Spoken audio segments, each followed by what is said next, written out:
up, guys? Howdy, brothers. Welcome back to another episode of Whiskey and Water. I'm your co-host, Jess. And I am your co-host, Liv. And here we are. In a silly, goofy mood. Very silly, goofy mood. I mean, it's been a day. Mm-hmm. It's been quite a day. We had a mood shoot earlier, and it was a bit exhausting. It was. Guys, we're not all talking about the glitz and the glam. Like, you know, she's getting something out of my eyelash as we speak. I'm like trying to talk through it. It was a fuzzy. Okay, go ahead. Yeah, you know, we like to keep it real with you guys. It was exhausting. We're fucking exhausted. I'm tired. We are quitting. I am tired. It's also really hard when we have like the two different, yeah. Like when we have mood shoots and the podcast in the same day, because it's like we have to like it's a complete. We have to like shift gears and be like, okay, podcasters now. I like think about your mind in that way. What do you mean? Like, I know that like you can't like do shift gears. Like that. Yeah. See, the difference is, and what we talked about our shoot is, I can do it. I just prefer not to because we'll be on set and then she'll like bring something up about the agency to talk about, and I'm like, I can't talk. She's about like, that I have right to now. focus on the shoot. On the shoot, and like, it's not that I can't do it. It's just it's that much more draining, and it burns that much more fuel in my brain. For sure, and I understand that, and I'm trying to be better about it because I do it all the time. And it's probably better for you too to not try to. I try, but it's like not like I'm such a like. You'd rather get it done. I have to get things just off my brain because it's like taking up that bandwidth. It's you know, whatever. Anyways, things guys, are interesting. Welcome to the show. Today we have an amazing guest on. Her name is Kara. She is the founder and CEO of Hint, which is a water beverage, but it's not quite water. Add a little bit. It's with a hint. It's with a hint. It's with a hint. I love it.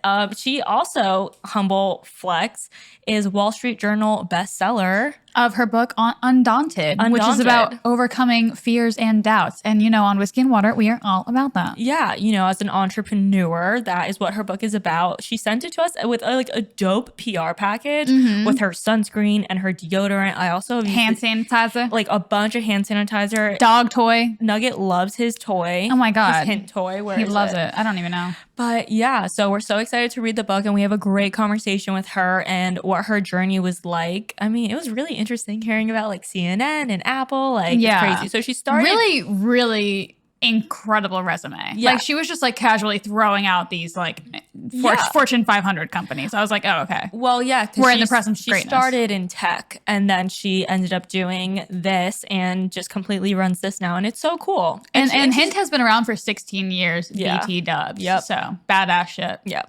So other than that, definitely stay tuned. And also, if you're listening to our show, you've been listening, make sure you're subscribed on whatever platform it is you're listening to. I think people can subscribe on Spotify. I believe they can. Or I think they would like follow us or something. If you watch it on YouTube. We also made a separate YouTube channel. We would love to see you guys subscribe there. And over there, we're doing like clips of the show the way Joe Rogan does. And just like some fun extra behind the scenes videos that we do whenever we have the time. Which is never few and far between. But we're trying. So if we could see you guys getting some subscriptions over there, that'd be great. Yeah, love to see it, brothers. Yes. Support us. Yes. Love us. Yeah. So let's catch up. What is new? How was your week? Do you have anything fun to share with the brothers? Liv knows I went on a date, and she wants me to share. I don't want that at all. I don't know what you're talking about. I'm kidding. You had a really fun woods escapade that we'll talk about. No, we won't. But yeah, guys, I went on a date. I don't be doing that, you know, so it's a pretty big deal for me. Pretty big deal. I don't be dating. I think a lot of people like assume that you date a lot. Probably assume that I do because probably. like I told my girlfriend the other day, like I made a joke about, you know, fucking how I'm pretty much abstinent right now, and she was like, "What? You? Why?" And I was like, "Great question. Yeah, like why am I? Why? Why? Let me ask God. Why God? Rude. Why God? Why me?" So yeah, I went on a date. Went well. A little too well. No, it did not. Not like that at all. There was a little smoochy smooch, but that was about it. That's so crazy. That's all that was going on. I have no idea. Like, I don't know what that like experience or feeling is like. Must be nice. Guys, we told you we were in a silly, goofy mood. So. This fucking bitch with a rock on her finger. I mean, you know what I mean? You know what? I just really can't even relate. What is that like, dating? I meant it in a way that's like, not envious, but like, damn, like I haven't felt that like feeling in a while when you like kiss someone for the first time. You're like, oh my God. But whatever. No, I mean, it wasn't all that, I can promise you. But it's funny. Fun. Yeah. That's fun. I love that for you. Love that for me too. Smoochy smooch. For my me, first smoochy smooch in months. So for me, I went to Tyler's dad's hunting camp. So that was fun, I guess. Yeah, but before that, he dragged my ass to a fantasy football draft. And I'm like, what? Why did you bring me here? He brought me as a trophy wife, which is fine. But then we were there for like 8 hours. And then we're like, fuck, you are the most patient person I know. And we still got in an argument because he wasn't ready to leave. I was like, here's what we're not going to do. You're lucky I showed up. He's on something sometimes, man. The nerve. Tyler is really just kind of out there sometimes. No, get this. So we're walking out the door because I'm like, I've been ready to leave. Since we got there, right? Nothing against that, like great people, great house. You just don't need to be there that long. Not my thing. Fantasy football. So, been there for a minute. I'm like counting down till we leave, right? Being patient, being good. I'm like, okay, we're getting ready, heading out the door. And I'm like, where'd Tyler go? I go to find him. I walk into the room. He's sitting down and playing a poker game. I'm like, fuming. Dude. So I continue to blow up his phone. I'd go to jail. 300 text messages. Oh, that's the worst when you gotta, because you don't want to be a bit. You don't want to like come off crazy. And it's a room full of other guys. So I'm like, I'm not about to be that girl, embarrass him and like make myself look dumb. So I just blow up his phone because I'm like, if I'm annoyed, you have to be annoyed too. So I'm just like, literally on repeat. But it was fine. So you dragged him out. It was fine. Yeah. We fought and got over it the next day. And then we went to the hunting camp and that was fun, I guess. So I honestly, you love the hunting camp. I enjoy mudding. It's so fun. Of course you do. Do you want to come? Fuck yeah, I want to come. I've been waiting for my invite. Yeah, but I also feel like you'll be like, mosquito, ew, oh my God, so many bugs. Like, I don't fuck with mosquitoes. Yeah, there's a lot of mosquitoes. There's a lot of, like, you're literally out there in nature. But like, you can embrace it. 100%. Like, yeah, I'm from it's a good time. I am like from North Carolina. Yeah, a part of me feels like you like might we be have woods and shit. You might be high maintenance, but you might go also camping not. and shit. Yeah, maybe. We'll see. I'll let you guys. Yeah, I'll keep you posted on that. You gotta let me test the waters. But it's fun. So I'm like, take me back to my high rise. Yeah, literally. But other than that, we have some friends coming in town from our Antigua trip, which is so fun. I can't wait to see them. I'm so excited. I feel like we really, if you guys don't know, we went to Antigua in March, and I feel like we had such a good group there. We really like bonded with everyone. Incredible time. Like we really bonded. Like a once in a lifetime kind of trip, honestly. Yeah. So I watched my vlog on YouTube about it. No, it's so good. Like you guys should actually. We have like recaps on IG too, but so fun. Oh my God, Antigua was amazing. We just made so many good friends, and they're coming into town this week. So two of them are coming this week. They'll probably actually be here the next time we record. So they're gonna get a behind the scenes. When do we record next? Monday. I think they leave before that. I think it's like this Monday. They're still here. I think maybe, I don't know. I don't even know when they're here, but they're staying with me. So should probably figure that out. That's fun. And aside from that, I watched the D'Amelio show, Hot Take, on Hulu, and it was really interesting. I low-key have been fascinated with the D'Amelios since their conception on the internet. And I mean, how could you not? The girl has she's 16, started when she was 15, and has like 130 or well over 100 million followers on TikTok.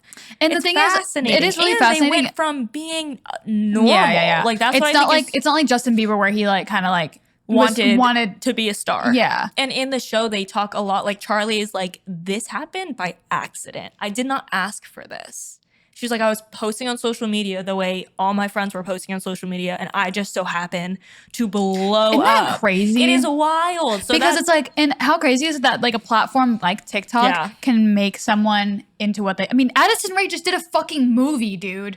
Like, did a whole ass movie. Deal. Well, no, and then it's interesting because it's Charlie and Dixie, and then Dixie has this whole music career now, so they go into that in the show. I just thought it was really, really interesting. They talk a lot about mental health. Pretty much the whole theme of the show is them being bullied online, and like, it's honestly so sad. Do you think that it's like framed in a light to like get sympathy? I mean, maybe, but if so, it should be. Yeah. Like they're getting, it's real shit. They're getting hundreds of death threats a day, and they read all their DMs and they read all their comments. Why? I don't know. Can't relate. Like if I was their parent, I'd be like, no, absolutely 100%. not. You're not even reading that. 100%. Imagine honestly, a 16-year-old receiving death threats for existing online. Very sad. And like you can just tell it really does affect their mental health. Like it's sad. And it just goes to show that fame and fortune is not all it's cracked up to be, you know? And like they have a crazy work schedule with these crazy contracts and these $1 million brands. And it was just really interesting to see like the reality of their life. Yeah, it is really interesting. I'll watch it. I'll give it a watch. We'll do a little hot take review. I couldn't imagine. And at the age of 16, like I just could not imagine. Yeah. No, 100%. And like I said, like I was saying, it's like when you rise so quickly, fast. Like you don't have time to. Not to mention in a pandemic. So it's not even like they got to Is that what, did they blow up during the pandemic? Yes. Really? Yes. Like quarantine seems like pretty recent. Quarantine is when they really all got their following. And it's because everyone downloaded TikTok. Yeah, like that's when the app blew up, you know? So it's just crazy interesting. So what I was saying is like it happened during quarantine. So it's not even like they were able to see in person like these crowds, crowds of people. And like now they're starting to do the in-person like award shows and things like that and actually seeing a fan base show up. Like I can't imagine how like overwhelming and trippy that is. And you know what's weird? There's also the people who like idolize them. Yeah. And it's like, for what? And like, not to say that they're not great people, but like, there's people who like cry seeing them and like sob and like, 100%. And like they like are obsessed with them. And it's just, that part is probably so trippy. They also have a lot of like younger audience also. It's a lot of kids. But even like Charlie was saying in one of the episodes, she was on Times 100 most influential. And she was like, they were making her do a thank you video. And she's trying to do it. And she's like, I can't do this. Like I don't feel like I should be on this list. Why am I next to doctors? I'm not a doctor. I haven't contributed to the COVID vaccine. She's like, I don't deserve to be on this list. And it's just like crazy. She's honestly really mature for her age. At least they're self-aware. Yeah, at least she's not like, I'm 100% a most influential person. No, she's like, I dance on the internet. I don't deserve to be on this list. And she was like, I don't want to do the video because people are just going to tear me down. Like they're going to be like, what the fuck? So really interesting. Yep. So there's our pop culture segment. We'll see. I hope they do more seasons also. Continuing our pop culture segment. I think I would try to do 2 words. Segment. Okay. Section. Onward. Some dude from The Bachelorette followed me. Ooh. And I was so tripped out because it's just so like, you know, you wonder how the fuck these people find you and shit. Yeah. And it's funny because I'm actually watching this person on Bachelor in Paradise. Yeah. My first time watching VIP. But yeah, it was super funny. And I was like, oh, what's up? So whatever, I might be dating a bachelor in the future. Who knows? I'm still trying to get her on the show. If y'all have any plugs for The Bachelorette, please let us know. Guys, I would go on a show. I would love to get Jess on a reality dating show. And we need to do it quick before she falls in love. Come on, let's get it. And I do be falling in love pretty quick. Snap to it. Come on, guys. Okay, that is it. We're going to take a quick break. Guys, bear with me. We're going to take a quick break to thank our sponsors and then get right into the interview. So we'll see you guys on the other side. Bye. All right, guys, we're going to take a quick break and thank our show sponsors, one of which being House of Z Swimwear. All right, you guys, these suits are so cute. I wish you could have seen Jessica's face when she opened it, and she literally wore it the next day to the pool. She was so excited. They are adorable, and all suits are made with recyclable eco fabrics made from ocean and landfill waste. For example, plastic bottles, industrial plastics, ghost fishing nets, old carpets, things like that, things that would just be thrown away into the dumps. They are used to make these beautiful, gorgeous suits, and everything is made ethically in Bali. We love that. It's made in a small factory with fairly paid wages, which, of course, as you know, fast fashion, a lot of unethical stuff going on there. So we love supporting a business who takes that into consideration and pays their workers fairly. Not to mention, all shipping material is eco-friendly and they're packed in biodegradable bags and compostable mailers. And we absolutely love a sustainable clean. So check them out. We have a special discount for you guys called Whiskey and Water. So we will make sure to include her website in our episode description for this week's episode. And we love supporting our small women-owned businesses. So definitely make sure to check her out on Instagram. Her handle is houseofzz__. Again, use code Whiskey and Water for a discount at checkout. All right, guys, we're going to take a moment and thank some of our show sponsors, one of which being Equilibria. That is a premium, full-spectrum CBD company with a focus on supporting women through CBD support and education. They are for women, by women. That's Equilibria. EQ is dedicated to helping women in their daily lives. They understand that our bodies are different, from cyclical changes to the very real challenges of menopause and childbirth and everything and anything in between. They believe quality matters. So they believe service matters, and they believe that women deserve a CBD brand that can deliver all of the above. To stay true to our mission, this October, Equilibria is honoring National Women in Business Week by supporting all women physically, mentally, and spiritually, with everything from free CBD for those who inspire us most, to trailblazing lessons from women founders and leaders, to tips and tricks on how to use CBD most effectively as women. We dedicate October to strong women taking action everywhere. Every woman's needs are different, and their dosages are too. EQ offers free dosage consultations with every single purchase. So no upselling, just education and personalization of your CBD routine to suit your unique needs. Beginner CBD users often ask about the benefits of CBD and why it's needed daily. We're here to help you understand why taking CBD as part of your daily routine actually increases its efficacy and produces more noticeable long-term results. CBD, like all cannabinoids, builds up in the body over time. A daily dose can help maintain sustained levels in your system and promote a more effective endocannabinoid system. CBD is most effective when taken daily, and we recognize that our lives are constantly changing. That's why their expert dosage specialists are here during each stage of your journey to help tailor your CBD routine to fit your health goals and support you each and every day. To help get started, EQ is offering 20% off your first order for all Whiskey and Water listeners with code WW20. Again, that's WW20. You guys have to check them out. We have been taking Equilibria ourselves and have absolutely loved the product. If you guys have been around, you know that I've struggled with anxiety in the past, especially in this past year with the pandemic. So I absolutely love knowing that these are really, really clean, fully traceable sources. And, they have their farm in Colorado. They know every single step of where this CBD is coming from. No fluff, no fillers, no middlemen. We swear by it. We will include the link in our description and use our code WW20 for 20% off. All right, let's get into the show.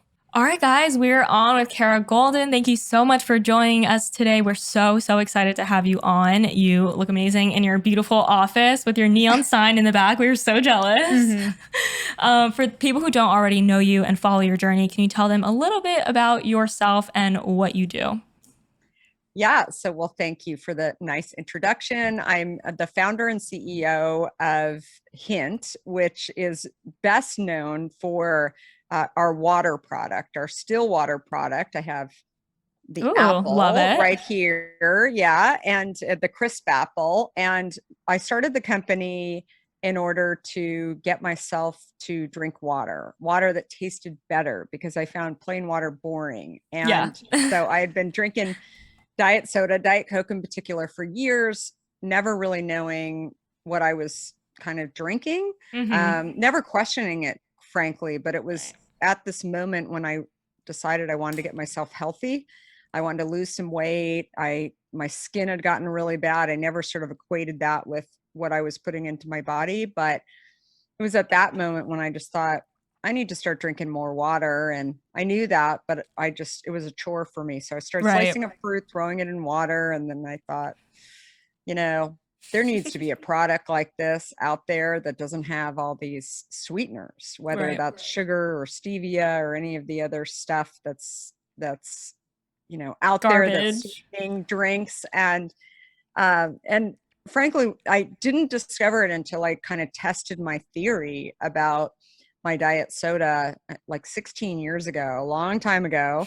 And that's when I lost over 24 pounds in 2.5 weeks, just by changing to water. And I had developed terrible adult acne that I didn't even have as a teenager. And I didn't know why. And when I, made the shift to drinking sort of a homemade Hint version, that's when I just, lots of amazing things happened to me that I just thought, what the heck, maybe water really is better to be drinking, but it's still so boring.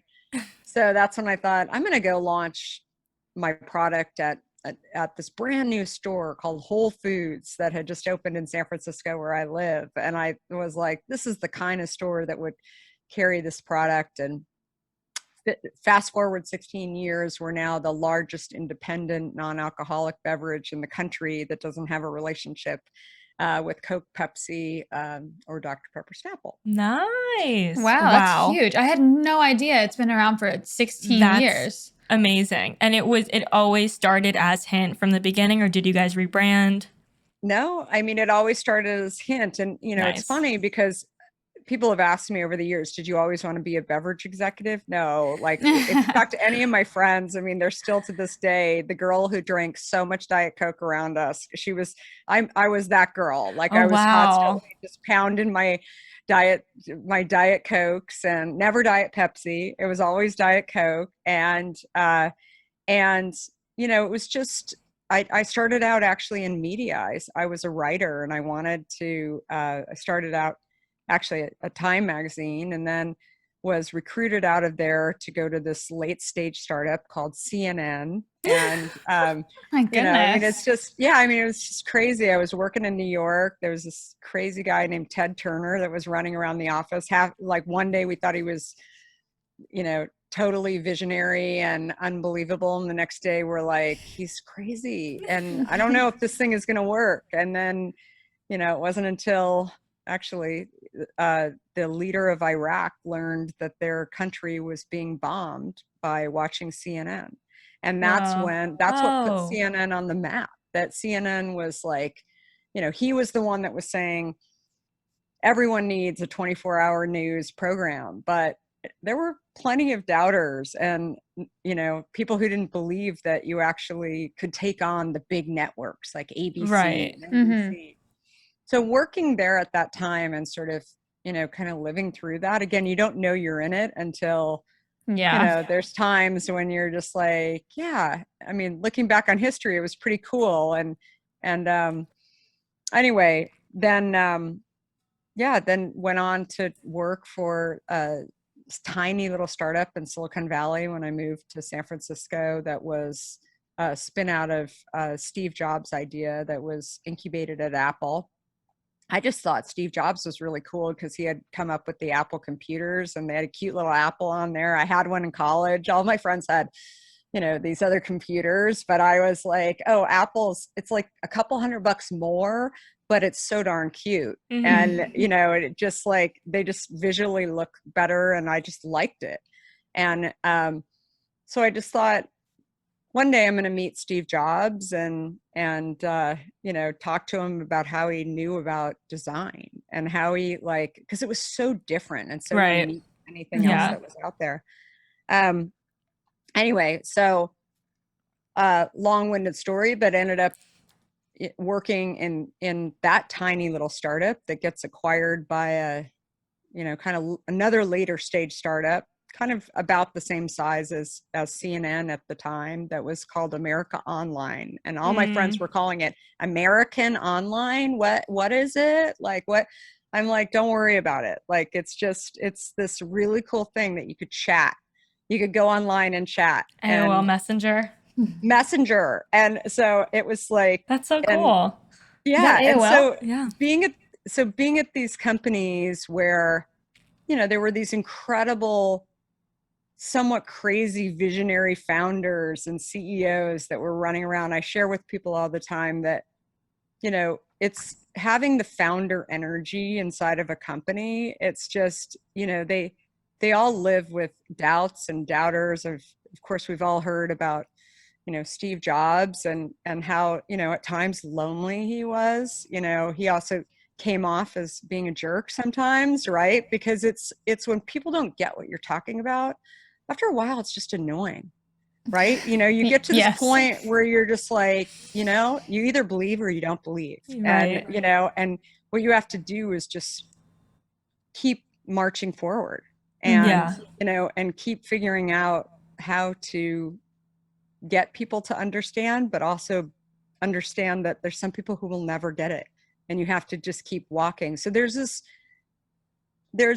this great training, I guess, for starting my own company, but I never thought that I didn't work for all those companies thinking, okay, it's going to be great training for one day I'm going to start my own beverage company. For me, it was really around, this purpose of getting off of Diet Coke, that I thought, why isn't anyone else trying to get people healthy? Instead, there's a bunch of soda companies that are trying to trick people like me into believing that a product is better than it really is. And it's kind of a bummer. Yeah, definitely. I think it's something that's so cool about your story is that, like, I feel like a lot of what you're speaking about is like things that were realized in hindsight. Like, you didn't really know that that was your training, but looking back now, like, it was. And then I feel like you switching over to water is such a pivotal moment in your life. And you kind of turn that into like your purpose, your business, and it all kind of meshed together into one. And it seems like it happened pretty like organically and naturally, and nothing was really forced, which I love when people come on and share those types of stories, because I also think a lot of entrepreneurship and a lot of businesses are like forced out in a way. Like, people are like sitting at a table and brainstorming, like, what's a gap in the market, how can we fix it, like, how can we make money, and they're looking for like kind of this quick problem solving. So I love hearing when people's journeys are genuinely like, pivotal moments in their life mixed with experiences, and they just meet at the perfect opportunity and just something beautiful comes out of it. Well, it's interesting what you're talking about. I think there's two different, very distinct type of entrepreneurs. There are the visionary founders that are entrepreneurs that are trying to solve a problem. Many of them are mission based, not always, but they see a hole in the market, and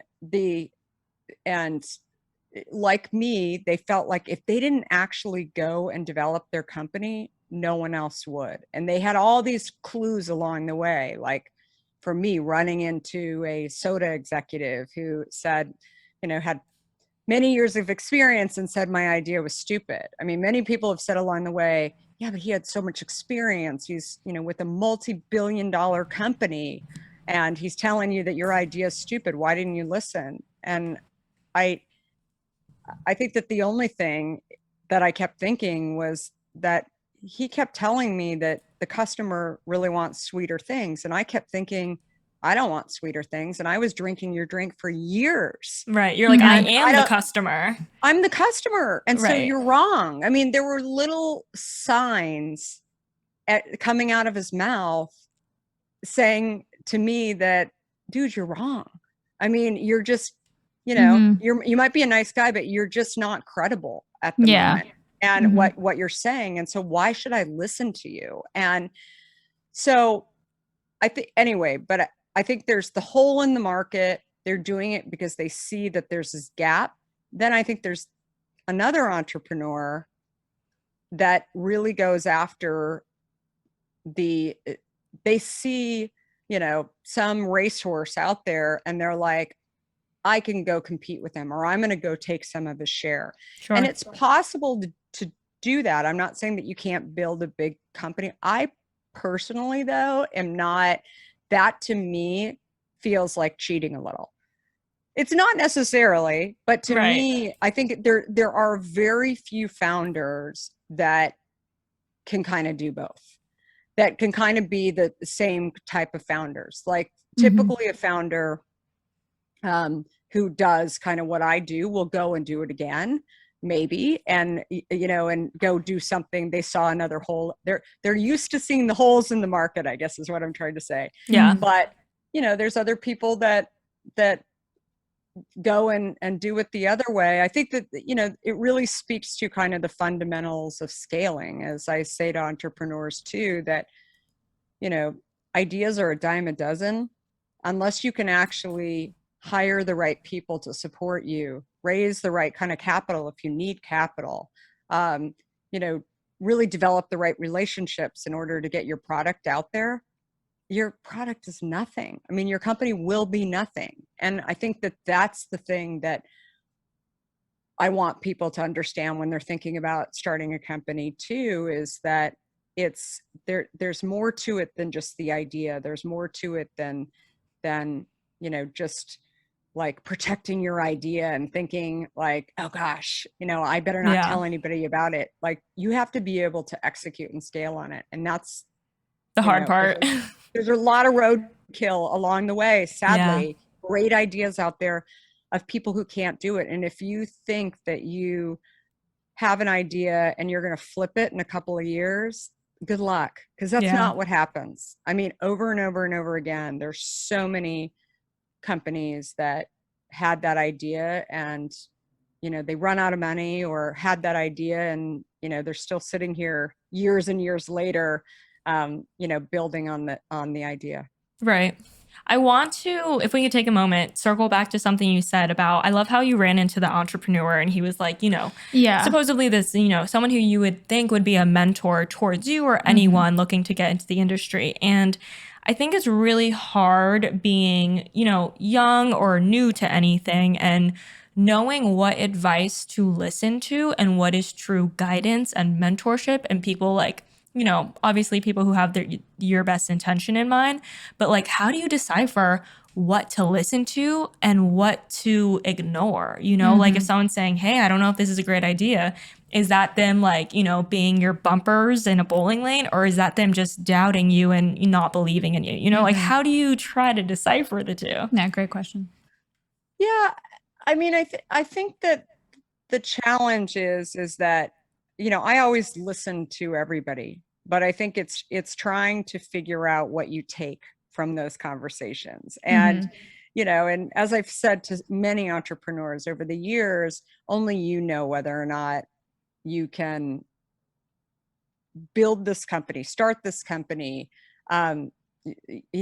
stay at this company, whatever it is. And it's really, it starts with you, because I think that the other thing that goes on with the entrepreneur is, even as cocky as they may seem, and people have called entrepreneurs fearless risk takers, and they've got this bravado, like everything's like they never make mistakes. Right. The reality is that they all have doubts, right? They all have this wonder in their own head whether or not they can do it. And I think that if you don't believe you can do it, it really does start with you as the entrepreneur. You won't be able to do it. Right. Even if you have all those people out there saying, you should definitely do this, this is the greatest idea, it's awesome. If you don't believe for whatever reason that you can pull this off, it won't get done. And so it really is about having enough confidence in your own idea and your own vision to be able to go out and execute on it. And if you have all of that, then it's okay to listen to people, but it's also okay to kind of turn off that noise at times too. I certainly do. I mean, as I'm building products, and what I do is I listen to the customer. I don't ask the customer, which is a very, very different piece. I mean, Steve Jobs used to say this famously, that, the customer doesn't know what they want. You have to show them what it is. And if you can allow them to buy something with their wallet, then you'll receive the information that you're looking for. And I think that is the interesting thing. It's one of our products that we launched a few years ago is our sunscreen. I don't know if you've had our sunscreen, but it's our sunscreen's amazing. And I also had a purpose behind it. I had skin cancer on my nose, and I kept asking myself, after getting the skin cancer removed, why don't I wear sunscreen? Well, I didn't want to wear the thick white sunscreen, the mineral-based sunscreens that were out there, because it would, mess up my face and mess up my foundation. So I thought, well, that's not going to work. I need to find one that is thin and clear and whatever. I found some in dermatology offices, but they were like $60-$70. And I thought, even if you can afford it, it's just sick, right? That you like feel like you've got to wear sunscreen but you can't afford to wear sunscreen. That's just wrong on so many levels. So I literally like went home and started making the sunscreen. And, this is only a few years ago. And then it had to go through FDA regulations. I wasn't even thinking about it as like a brand extension or a product of Hint or whatever. And we launched it after getting the approval. We launched it on our website at drinkhint.com. And consumers were coming in to shop for water. We didn't do any advertising. We didn't even like go to Miami and hand it out at the beach. I mean, it was like, we just basically like stuck it up there on the website. And the word of mouth, people started getting it and ordering it. And we actually allowed Amazon to put it on their website too. And nice. And it was crazy. And people were writing to us saying like, wow, it's only $20. This is like the same quality as you get in a dermatology office. It's so good. And many people, when I asked them, I said, so like, what made you buy the product? And they said, well, we've loved your water for years. Like we trust your brand. And so people have asked me like, when did you know you've built a brand that can actually like be here forever, that will scale, that it's not going to go away? I mean, that's the question that so many entrepreneurs kind of are nervous about. They fear like, that the big guy is going to come stop them and they're going to go away tomorrow after all this hard work. But when I started hearing from consumers that Hint was helping them not only solve their problem around water, but around products like sunscreen and deodorant and other things that we've, barely scratched the surface on, that's when I thought that's what being an entrepreneur is all about. It's about solving problems for the consumer. And it speaks volumes. And I think it's so cool. I love that you aren't boxing yourself into a niche. Like, it's not just water. It's not just beverages. Yeah. I was telling her before the show how much I love the sunscreen. And I also just realized I've been using the deodorant too. So it's great. It's so cool. Like, I don't think we've ever had anyone on, and I don't think I've ever seen a brand that is in such kind of different product markets like that. Like, established in water, established in sunscreen. And I'm sure that if you had like spoken to anyone and you're like, it's about the way that it came about organically. And like you said, you are that entrepreneur that kind of sees a gap in the market and you're like, hey, I'm ready to, create this for myself. And, hopefully other people love it as well. And it's like, I'm sure if you had spoken to someone and you were like, oh yeah, I'm going to start sunscreen, they would have been like, are you okay? Like, you're like, they're the water lady. What are you doing? But that's why you, like how you said, you have to tune out sometimes. I feel like their advice would have been, oh, well, you should really stick to what hone in on a niche and stick to that. Yeah, and they still do. Right. Yeah. I mean, people are still, they're still talking. And, and again, you let the haters hate. Exactly. And it is really, like what I share with entrepreneurs, like you can listen to people. It's not that I don't listen. Maybe you're going to pick up on something kind of interesting along the way that they're going to say. And maybe they're going to say, oh, you really should have done a sunscreen lotion and not a spray, or I don't know, like maybe they'll tell me something along the way that is information, but otherwise you have to do what you want to do. And I think if you listen, if you listen to the problems that the consumer has, if you do it in a scrappy way to try and figure out, like, again, we didn't put any advertising towards it. We just sort of like launched it online. We still really haven't put it into retail stores. I mean, we've had retailers say like, why aren't you coming to us? And I'm like, do you want it? I mean, let them ask. I mean, yeah, like we'll sell it to you. It's not an exclusive or anything. We just like it's really, where our bread is buttered, frankly, is with the water. It's gone crazy. I mean, our overall growth in the last year has been up 50%. Our direct to consumer business has tripled. I mean, it's been insane, and we just haven't had time. And so more than anything to, launch these things. But again, when you have scarcity is not such a bad thing either. Like, I think that people will find great products, and it doesn't mean we have all the trademarks all over the world on this product. We're only available in the US today. But again, you've got people calling from, Asia, from Europe, from India, saying, oh my gosh, we would love to do your product. And I mean, that's a whole other story, that like, I have this, idea in my head that I don't want to export. I don't think that that's sustainable. I think you should use resources in your own country, like not only the water, but also the people. You should use you shouldn't be, exporting cans from China and bringing them into the US to, sell your product. It's just not, there's a lot of, carbon footprint issues that are not measured that just seem wrong. And so again, that you've got to know why you're doing things, and you've got to put your own stakes in the ground, and you've got to do your own research. And I think that that's what I've learned. That I feel like that's the mark of a good entrepreneur. It's like, it's about being selective with like your time, with your energy, with your thoughts, with your resources, who you listen to.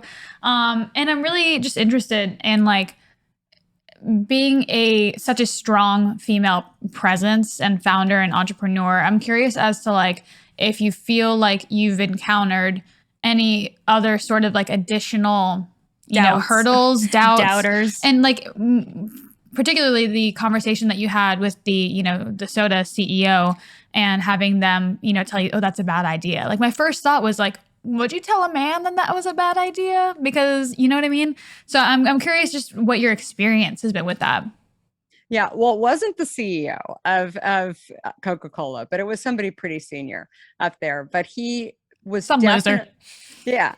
So, it's just so many. Well, there's a few thoughts. So many people have said to me, for example, was it harder to raise money as a woman?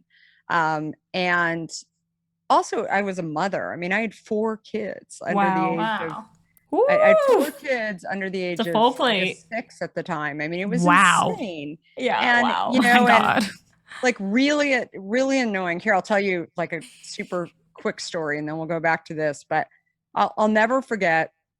Here I've been a tech executive, and I'm starting Hint, and in Silicon Valley, there's lots of people doing early stage seed rounds, and they had sort of known that I was, a tech executive, and a few of these people had in the venture world had known that I was successful when I was in tech, and now I was doing this business. And so they had reached out. They'd had Hint. We were in a handful of stores at the time, and so I go for a meeting on Sand Hill Road, which is sort of where the A-list, or used to be where the A-list like venture guys are. And my husband, who's our chief operating officer, we drive down from San Francisco together to go to this meeting. And my husband's parking the car because I have my heels on and everything. So he's, being a nice guy, and drops me off. And the partner sees me, and he said, "Oh, hi, are you Kara?" And I said, "I am." And he said, "Oh, we're meeting." And I said, "Great." Theo's parking the car, and he said, "Oh, I read that you have 4 kids." And I said, "I do." And he said, so who's watching the kids?" And I said, "Oh my God." And he said, "What, is everything okay?" And I said, "Oh, I just remembered there's babysitters." Oh, geez. Like, put him in his place, sis. I almost forgot that there were these things called babysitters that can watch the kids. And oh my God. He said, he just sort of hesitated for a minute, and my husband he like awkwardly laughs. Yeah, and my husband walked up and he said, "What's up?" And I was like, "Oh, nothing," And we went in and we did our pitch, and he didn't invest, by the way. And people always ask me, "Do you think he didn't invest because of that situation?" I'm like, you never really know, but also he's never invested in a beverage company before, and also better off. 100%. Right? No, it's all fine. But the funny thing is that my reaction. And again, I never knew that encounter was going to happen. I didn't predict it. I was able to be on your roll feet with it and just still do the presentation. I wasn't going to say, "Oh, you're a jerk," and go to the car. I mean, I just sort of like said, "Whatever. I'm just going to roll with this." but I've seen him since at a few different conferences. And every time he sees me, he like will grab a friend and he'll be like, wait, you got to meet Kara. And he was like, Kara, remember that time that we met and you were pitching me? And I said, I do remember. And he said, and I said, who's watching the kids? And I said, I absolutely do. I remember you saying that. And I said, you remember what I said? And he said, yeah, you said, yeah, we have, thank goodness, we have a babysitter. And he said, yeah. And he said, I've never said that to another woman again. Oh, good. And that's all you can hope for. If I can actually set people straight. Yeah.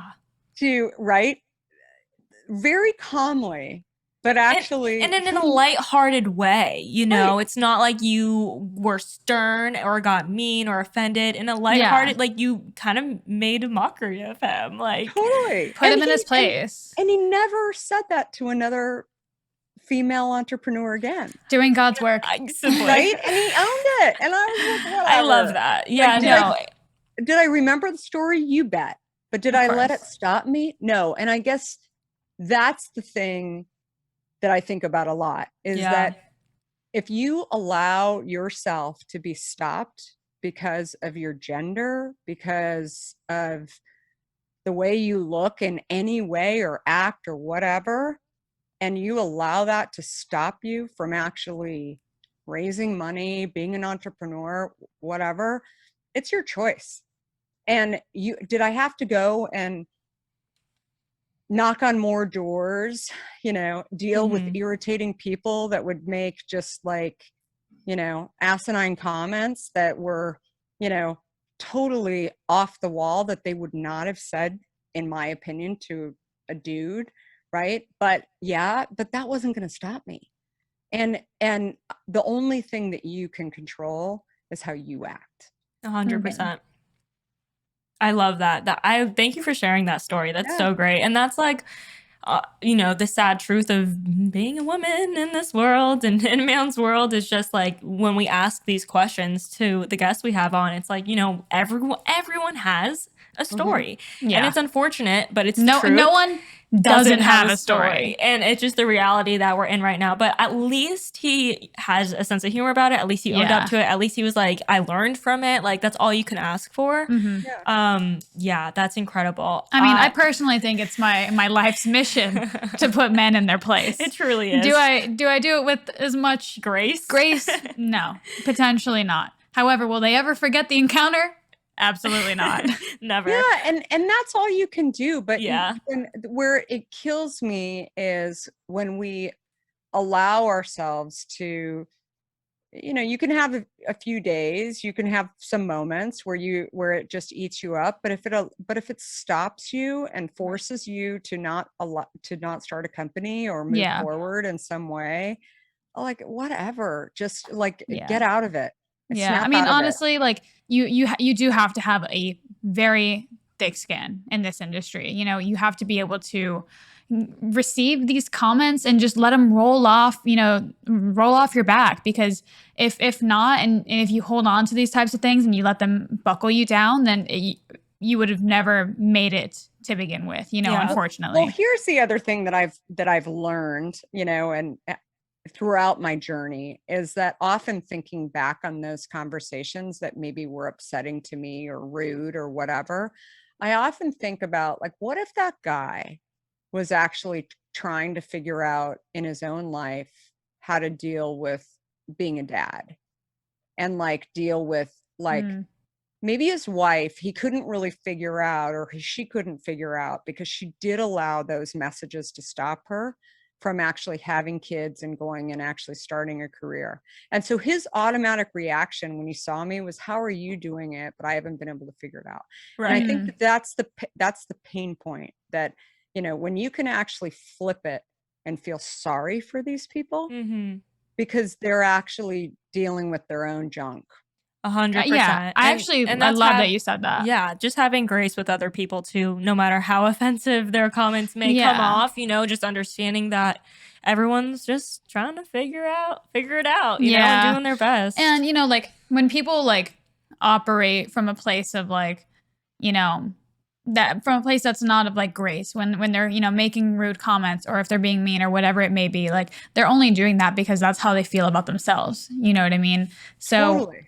Instead of, having this reactive reaction and, thinking or, reacting without thinking, instead just like humanizing these people and having sympathy and having sympathy for them. It's like, oh, that sucks for you. And I think on a little different note, I mean, even the comment that the executive made, with Coca-Cola too, that it's an interesting thing that I always share with entrepreneurs, is that you automatically think that the people who have the most experience, or the, work in this large company, this multi-billion-dollar company, that they're gonna, they've got the wisdom, they've got the ability to sort of like know what's gonna happen next. Sure. The problem is that they're on that hamster wheel, and it's like they believe what they speak. And they keep saying it, and the more senior they are, it's their job to sort of profess, right? And so they're saying, people want less calories. I mean, that was sort of the message back there. They want it sweeter, and they have to push this vision that they believe. But what he was telling me, he was circling back to his consumer. Right. And that's what he sees. And I was seeing that my consumer was saying the opposite, that they want to get healthier. They've got issues like, I mean, this was 16 years ago when it was a tiny segment of the market, type 2 diabetes, which is way bigger today than it was 16 years ago. And I was starting to hear about these consumers that were really frightened by what was happening to them. I mean, this was even like before organic or hormone free and some of the stuff that was out there. And I was just kind of hearing glimpses from my consumer that was like, oh, no, I don't drink that stuff anymore. And so I was seeing this exit, but they were not switching to, they might've tried like vitamin water, but they were kind of like, nah, it still like has a lot of the same stuff. So it's different, but it's kind of equal. What I really want to do is get closer to water. So there was this, category area that I just saw so clearly that he couldn't see, because he wasn't, his had his blinders on, veiled in a way. Yeah. And I was like, I was looking at the data too that was out there. Like I was looking at segments of the market around, the soda industry, and there's always going to be fall off from soda, and people just going into different drinks or categories or whatever. And I don't know, I saw something there that he didn't see. And so again, like that's what I realized really, early on about that conversation. And I mean, the one thing that I think you really do have to worry about for entrepreneurs who are listening about these big companies is that they have a lot more money than you do. Right. And so they can really disrupt, your lane if they want to. They have, in the case of a beverage company, they have relationships with a lot of these grocery stores or Costco's of the world that they can go and, throw your stuff in the garbage or convince the buyer not to give you space or whatever. But, today there's something called direct to consumer. And so you can actually bypass, a lot of these companies. And, that was really where my experience was prior to starting Hint. I never really thought that people would order direct to their home, but I wanted it as a choice for people. And so we started our direct to consumer business in 2012. Again, many beverage industry people were saying like, look at that arrogant tech executive who has no idea how to acquire customers and has no idea. And I'm, Here you are. Here, I mean, that's almost like 50% of our overall business today is it's direct crazy. to consumer. And it's great because you saw a trend happening very early, because now it's like everything is standard. That is the standard way it is now. So the fact that you kind of, you rode the wave in the very beginning of seeing it happen is incredible. This has been so amazing. I seriously feel like I want to pick your brains all day. We haven't even gotten a chance to talk about your book, but we're so excited. You sent it to us, so we're definitely going to give it a read. But do you want to give a brief synopsis about what it's about, and then we'll hop into our last two questions and we'll wrap it up? Yeah, absolutely. Well, the book is definitely for people who are entrepreneurs, but also people who are thinking about being an entrepreneur. And it's really, my journey. It's broken into a lot of chapters around, everything from, people would say, do you think you were born an entrepreneur? How did you get started? Just many things I learned along the way. Also, probably, more honest than I think a lot of entrepreneur books are in many ways, especially ones that are written by the entrepreneur, sort of sharing my own doubts along the way and my own challenges. I mean, for me, even the financial crisis in 2008, 2009, that was a really tough time. I mean, having a startup during that time, I mean, the wells were dry, not the water wells necessarily, but the banking. I mean, no one was funding companies, and it was really, really challenging. And so what I learned from that is, have 2 years worth of money in the bank. And because anything can happen. And so, for what's interesting, when COVID hit, a lot of people said, you seem super mellow. And like, this ain't my first rodeo. You're just working and you're just doing your thing, and we have an essential product that, like, FDA regulated. There's like a lot of reasons why people said you should be stressed at the moment, and your shelves are empty all over the US, and aren't you like freaking out about it? I'm like, kind of, but I mean, what can I do? What is freaking out gonna do? Right. And also I had my direct to consumer business, and I figured that consumers, what I needed to do was get that message out there to consumers. And what I had over, not only on the Hint platform, but my own platform, over 1 million consumers on both platforms. And we just went boom. And we said to everybody, like, hey, go to your local store, support local, but also if you can't find it there, go to drinkhint.com. And people did. And so anyway, I feel like in so many ways, even more so after, writing this book, it's like everything that happens, I mean, you hear the saying, happens for a reason, but look back on the most challenging times in your life and try and pick out 1 or 2 or 3 lessons that you learned. And it's really fun when you hit another bumpy road and you think, am I smarter today because of those things that were really hard for me? And people, one major influencer, I was listening to him the other day say, like, always forget about the past. And I'm like, I totally disagree. You can learn so much. You can learn about what you can endure. You can learn how scrappy you can be. You can learn, so many lessons, along the way, if you go back and pick out, like, what were those things that I was supposed to be learning in this time about myself.